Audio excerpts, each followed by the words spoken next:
केला बेचने वाली चुड़ैल। एक बार की बात है, जादूपुर नाम के एक गांव में करतब दिखाती एक औरत एक रेड्डी के लिए गांव में आती है।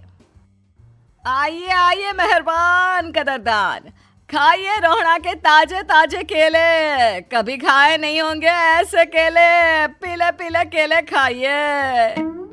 ये कहकर रोहड़ा हाथों में 4 केले लिए उन्हें सर्कल में जोर जोर से हवा में उछालती हुई करतब दिखाती है, जिसे देखकर आसपास के सारे बच्चे अपने अपने मम्मी पापा से उस औरत के पास जाने की जिद करने लग जाते हैं। पापा, ऐसा तो सर्कस में बॉल से होता है ना, ये आंटी तो केले से कर रही है। चलिए ना पापा, देखते हैं। रोहड़ा एक पतली सी तार पर चलती हुई केलों से करतब दिखाती है। आते जाते सभी लोग बाहर रुककर उसके करतब देखते हैं और वाह वाही करते नहीं थकते। जैसे ही एक आदमी पास आकर उसे पैसे देने लग जाता है, तब वो कहती है, अरे नहीं नहीं साहब, मैं करतब तो बच्चों के मन को बहलाने के लिए करती हूँ। धंधा तो मेरा केले का है। पीछे देखो मेरी रिड्डी, जो भी मेरे केले खाएगा मेरी तरह चुस्त दुरुस्त और तंदुरुस्त हो जाएगा। पता चलता है क्या कि मेरी उम्र 55 की है। अरे पर ऐसे ठंड के मौसम में कोई केला क्यों खाएगा? ये ऐसे वैसे केले नहीं है साहब, ये शरीर में गर्मी देते हैं। ठंड को दूर भगाए जो भी रोहिणा के केले खाए। पापा, अगर मुझे केले नहीं मिले तो मैं घर नहीं जाऊंगी। तभी उसके पापा कहते हैं कि बेटा, केले ठंड में कभी गर्मी नहीं देते। ये सब कहने की बातें हैं, सामान बेचने का तरीका है इनका। पर पिंकी नहीं मानती। मैं केले खाऊंगी। पिंकी की जिद के आगे नत्थू हार जाता है और उसे केले खरीद कर दे देता है। पिंकी खुश होकर केले घर ले आकर खाती है। अब मैं भी करतब करूंगी, कितना मजा आएगा। जादुई केले। पिंकी पहला केला खत्म भी नहीं करती कि वो बेहोश हो जाती है। दूसरे केले से एक काला धुआं आता है और रोहड़ा चुड़ैल बनकर बाहर निकल आती है। मेरे भूतिया केले बच्चे न खाए, ऐसा हो ही नहीं सकता। जादूपुर वालों, कब तक बचोगे? आ गई हूं मैं रोहड़ा, जिसका कोई नहीं कर सकता सामना। रोहड़ा पिंकी को गोद में उठाकर काले धुएं में कहीं गायब हो जाती है। शाम के वक्त नत्थू घर लौटता है और पिंकी को घर में ना पाकर उसकी माँ से कहता है, माँ पिंकी कहाँ है?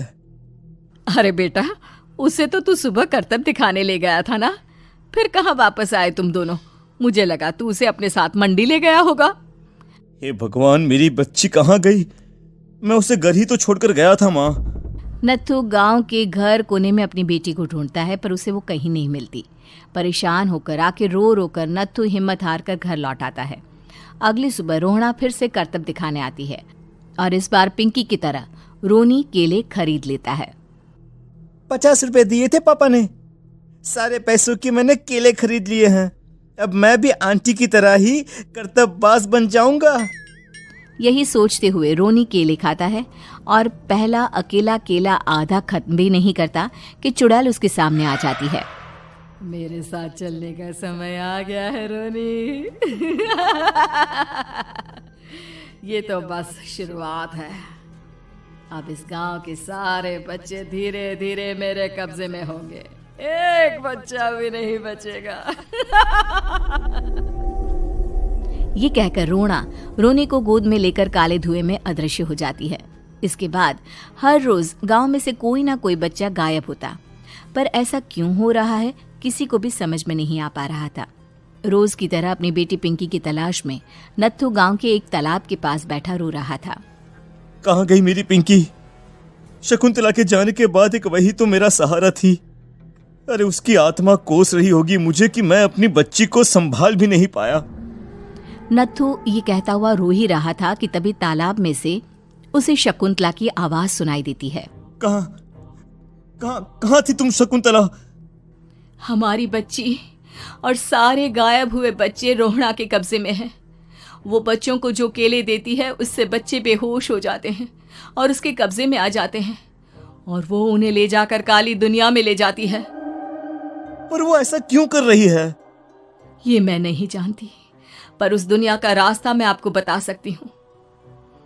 जहां ये नदी खत्म होती है वहां एक केले का पेड़ है, उसके नीचे एक दरवाजा है, वहीं से रास्ता जाता है उस दुनिया का। ये कहकर शकुंतला की आत्मा गायब हो जाती है। गांव के सभी लोग झुंड बनाकर उसी रास्ते से काली दुनिया में चले जाते हैं और वहां देखते हैं कि सारे बच्चे वहां काम कर रहे थे। पापा मुझे ले चलो यहाँ से। पापा पापा। सभी बच्चे अपने मम्मी पापा से लिपट जाते हैं। तो तुम लोग यहाँ तक आ गए? क्यों हमारे बच्चों को पकड़ लिया तूने?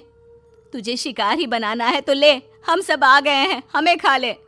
नहीं, मुझे बच्चे चाहिए। मेरे बच्चे के बदले तुम लोगों के बच्चे। क्या मतलब? मैं इसी गांव में रहने वाली एक औरत थी। केले की चोरी के इल्जाम में मेरे बेटे को गांव वालों ने इतना मारा कि वो मर गया। उसी दिन मैंने ठान लिया कि गांव वालों का भी वही हाल करूंगी। कुछ दिन बाद बेटे के चले जाने के दुख में मैं भी मर गई और मेरी भटकती आत्मा एक चुड़ैल बन गई। और फिर मैंने बदला लिया तुम सबके बच्चे छीनकर। बर्दाश्त नहीं कर पाए ना? सोचो मुझ पर क्या बीती होगी। हमें माफ कर दो रोना। पता नहीं ये किसकी गलती थी, पर हम सभी माफी मांगते हैं। हमारी खुशियां लौटा दो, तुम भी तो एक माँ हो। गांव वालों की बात सुनकर रोना का मन पिघल जाता है और वो बच्चों को छोड़ देती है। उसके बाद काली दुनिया बच्चों के लिए जादुई दुनिया बन जाती है। अब कोई भी कभी भी वहां आ जा सकता था।